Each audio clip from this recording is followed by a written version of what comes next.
Hi, it's Joey. Today we're watching Star Wars Rebels Season 3, Episode 16, Legacy of Mandalore. And this is definitely not my third attempt at filming this intro, because the first time I said I'm going to watch The Mandalorian, and the second time I just lost track of what was even happening. I'm really excited to jump into this. The Legacy of Mandalore, more about Sabine and the Darksaber and her family and her past, and just Mandalore itself. I'm so ready for this episode. A reminder that, as always, you can find the unedited version of this reaction and all of my reactions on my Patreon, and let's go! Welcome home. You really think it's gonna be... Well, maybe things have changed. They might be happy to see you. You don't know my family. Sweetheart, you deserve a good family. You have one with the rebels. They're jamming us. Oh god. Incoming. Welcome home? Oh, Sabine. Thing is, if the Empire knows she's with the rebels on the... I see them! Tell them who you were? That's probably why they're shooting at us. Uh-oh. Oh lord. Chopper is an innocent! Oh, welcome home indeed for Sabine. Looks like recruiting the Wrens will be more difficult than I thought. I mean, it's about as difficult as we expected. Plan B. Ezra? Jedi. That is, I mean, has anyone told Ezra of the history between Jedi and Mandalorians? Ezra! I'll explain everything. I promise. I'll take you to the stronghold, but I can't vouch for how you'll be greeted. Well, you've already... She told the stronghold who she was and they sent you guys to kill us, so... Oh, Chopper. Stay brave. You shouldn't have come back, Sabine. Thanks. Is it her brother or cousin? What's it like for her being back here? Is that her mum? So, it's true then. We need to talk. Oof. The Darksaber. Things aren't as black and white as you thought. Sabine! I just want the world for her. If they surrender their weapons. You must have expected this. Well, that went better than I expected. That was better? I hope What? you're not really expecting us to hand over our lightsabers, are you? We need to do whatever it takes to make this work. Did no one explain to Ezra the history of the Jedi and Mandalorians? I didn't know the Empire would use the weapon I designed against our people. But you don't believe me, do you? Even if I did, it wouldn't change all the other ruling houses from seeing you as a traitor. I thought they hated her because she spoke out against the Empire. They were loyal to Mandalore, and Saxon betrayed them! Enough! Fenrau's people are dead. Mandalore is struggling. And I intend to keep them that way. Just got in trying to do what she has to do to survive. After he put Saxon in power, we had a choice. Side with him, or Clan Wren would be destroyed. Now there is more of a choice. Now there is a rebellion you could join. When you ran away, it saved you. Don't you understand? Coming back here has put Always putting power and politics before your own family? everything I do is to protect my I family. mean, think about the one thing her mum did just say, which was, no, when you ran away, you were safe. As in, like, she didn't look for her because she was safe out there in the world, away from the Empire and the politics of Mandalore. That is one thing so far that has surprised me in this conversation. You know, her mum, that wasn't like, oh, you know, you were a lost cause. Oh, I had to put the rest of the people over you or anything. It was you were safe. Sabine, Please, our numbers are growing every day. Mother, this could be the key to freeing Mandalore from Imperial control. What goes wrong? I want to save Mandalore, just like I'm trusting you. Whoa. I am stressed. My daughter has come home. What of her? she's with 2 Jedi, Okay. Done well. but my daughter... Don't you worry, Countess. Clan Wren will be well taken care of. So she is still... Thing is, I mean, I don't like her for being loyal to the Emperor, especially when she's being given another choice. The one bit of credit I will give her is that she is vaguely trying to help her daughter. But she is just trying to survive at this point. But at the same time, there is another way. Take it. Or be complicit. Good, good. You believe you know my daughter better than me? Yes. Don't know what it's taken for. Sabine said that your family were true Mandalorians, loyal only to— You have no idea what you're talking about, boy. I know that she was telling the truth. He knows Protectors. Sabine. Sabine and I— She fought Governor Saxon? Yeah, she did. And she held her own. Then I'm afraid what I have to do is unfortunate.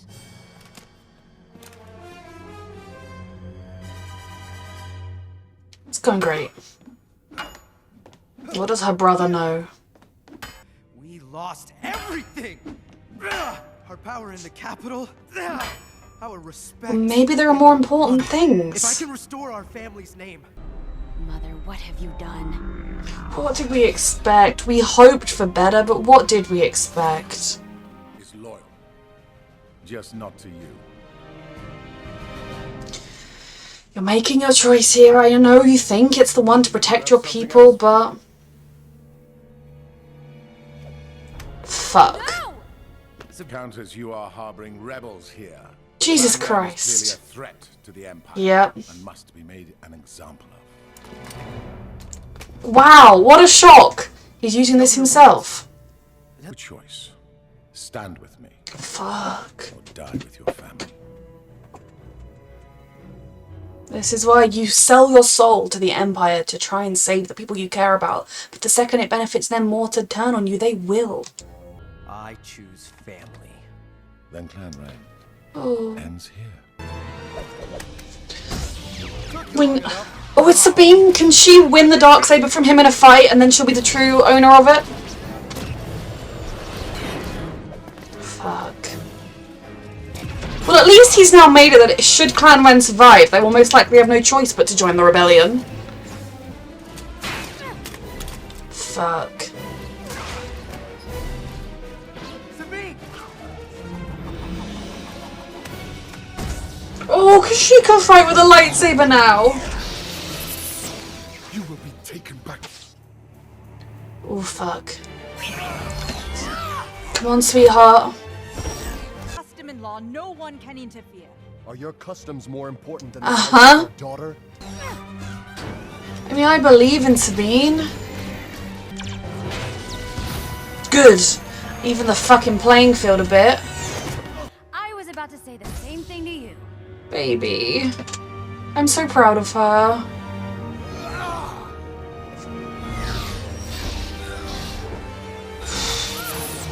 Come on, Sabine.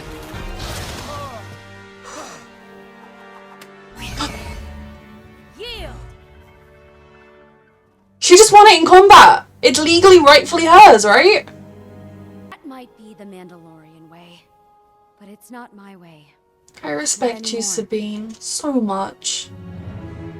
You can keep the tradition without going along with the parts of it that deserve to be updated and changed.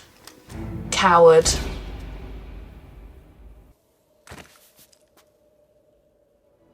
She protected her daughter. The fight was over at that point. Mother, But when the rest of Mandalore finds out about his death, there will be chaos.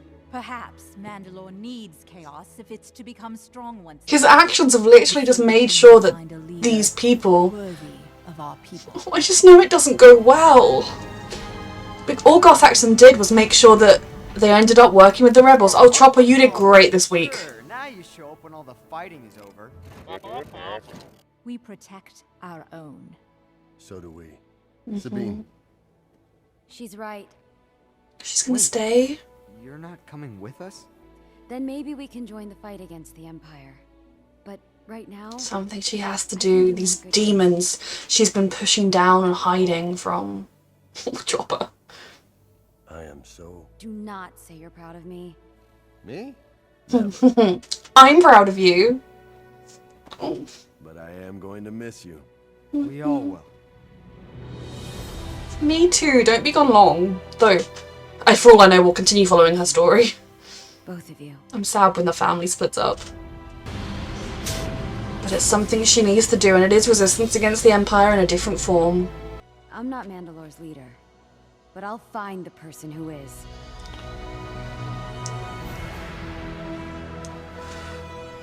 I love you. Okay, I adored this episode. I loved getting to see where Sabine, like her literal family home, seeing her family, finding out more about the state of Mandalore and what it's like for ordinary Mandalorians. You know, it does at this point feel like there is no real choice. You could see why Clan Ren joined the Empire. It wasn't done out of woohoo loyalty. It would have been nice if they'd been able to kind of at this point be like, no, we're not gonna, like, yes, we'll join the rebellion, and not ever contacted Mandalore to say that she'd arrived. But at the same time, you know, her husband is a hostage in Mandalore, and wanting to protect the people you love is often something that can lead you down dark paths. The interesting part in this episode in a lot of ways is Saxon's ambition and ruthlessness is actually what tipped, like, and his complacency that he is the best is what tipped him over the edge into making this mistake that not only led to his death, but also led to Clan Vizsla, not Clan Vizsla, it's Clan Ren at least, and maybe they'll get the rest, deciding to make a stand and fight back, because he put them in a position where there was no other choice, where they had been doing everything right. They had been being loyal to the Empire. They contacted him to say that there were Jedi here. They did everything they could by the Empire's book, and yet it didn't matter to him. So really, he signed his own death warrant and potentially Mandalore's, because clearly it doesn't go well. And I don't have full details of what happened. I just obviously know that Mandalore is destroyed and most of them are dead. Other than, I guess, off-world people, largely. I'm pretty sure that Bo-Katan is given the Darksaber, which is why people say she wasn't, in Mandalorian, they're like, oh, she wasn't worthy of it because she didn't win it. But when that was said in the Mandalorian, I saw people being like, oh, the Darksaber, it's never been that you had to win it in a battle, but they said it in this episode of Rebels. Obviously, before that, they were like, oh, Sabine, you have it, therefore you're qualified. But the idea of you needing to win it in combat, it's very fitting with Mandalore, and it most probably is just superstition, but it being a superstition that has a powerful effect on the people, that makes sense with their culture.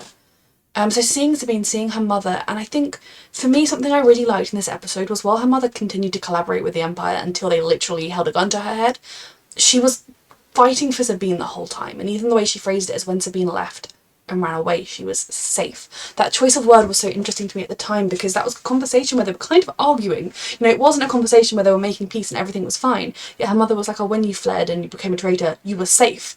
You know, she almost, I suppose she didn't necessarily think Sabine had joined a rebellion and was fighting every single day, but as far as she was concerned, her daughter was out there alive somewhere, and she wasn't stuck in this mess. You know, she had to send her son to work with a man she hated. Her husband had to go and become a hostage because in order to survive, but her daughter was out there and was safe to a degree. Which was an interesting choice of words that maybe I'm reading way too much into. I think it was very clear that there was a lot of love still there for her mother, or for Sabine from her mother, but also for Mandalorians, their code, their way of life, this is the way, is so important. And obviously, Mando is from a very extreme sect of Mandalorians, not that he had any idea about that. But honour and tradition is such an important thing, and I think what this episode showed was that if you've put too much value in honour and tradition and in doing things the right way because it's tradition, you actually might compromise other morals and you might cross lines. And the most important highlighting of that was when Sabine refused to kill Saxon at the end. She was like, well, you know what, this may be the Mandalorian way, but I'm not going to kill you. It doesn't serve me. You're a defeated man. Why would I kill you? You know, obviously when he then goes to shoot her, he deserves to be killed. I mean, deserves is a strong word, but you know, there was no other choice. He deserved a trial in prison.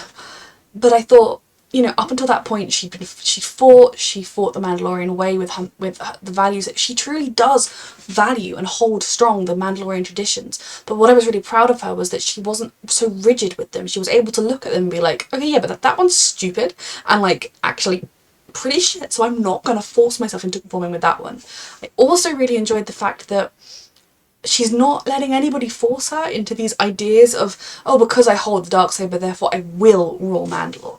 She's very much, now maybe there will come a time when she's more self-confident, but I don't think it's that. I think she just knows she's not someone that, she doesn't have any interest in becoming Queen of Mandalore or Duchess, I don't know. She has no desire to rule or be that leader. That's not who she is, and she knows she wouldn't be suited to it, but she wants to pass the torch to someone else who might be capable of that. And it makes me think that person is most likely going to be Bo-Katan if they come across, eventually we've got to come across her, and then you have the question of, does Sabine just present her the lightsaber like, you deserve to be the ruler of Mandalore, and you know, I am freely giving it to you, and then the Mandalore falls, and then everyone, including Bo-Katan, are like, oh, it's because I didn't fight for it. Which then puts us in a sticky situation for the Mandalorian in season 3. But I'm just... Oh, I loved this episode. And even seeing, you know, her brother and the way he was quite... You could see he's been struggling this whole time with not only with missing his sister, but with feeling the effects of what she did and how what she did put their family in danger. I still think she did the right thing, and it would have been nice if there could have been a little bit more of an acknowledgement of, I know you did what you thought was right, but it had these other consequences, which Sabine has been living with. And as much as I hate that our group is separating, that Sabine is away from the rest of them, I also think she needs to deal with this. This is something that she has been carrying with her ever since she left, ever since she fled, and even though she has made a new life and a new family that matters to her, and she's kept the important parts of the Mandalorian tradition with her the whole time, this weight of her planet falling to the Empire and her family being in danger and her family not trusting her and all of the mess she's been dealing with, she has been carrying that weight ever since, and I think it is very important for her to now stand up, face that, and say, I'm going to do something about this, and then once I've dealt with that, we can rejoin the rebellion. And it's not even totally abandoning the rebellion, because if they're able to wrest Mandalore from the Empire, that would be an entire planet of warriors who would be able to help in the fight. But obviously something is going to go wrong at some point. And I'm just so proud of Sabine. She might not want me to say it to her, but I am so fiercely proud of her. And every episode she is not in, I will also miss her. This was a fantastic episode. A reminder that you can find the unedited version of this reaction on my Patreon 2 weeks in advance, edited version 1 week in advance, and thank you so much for watching.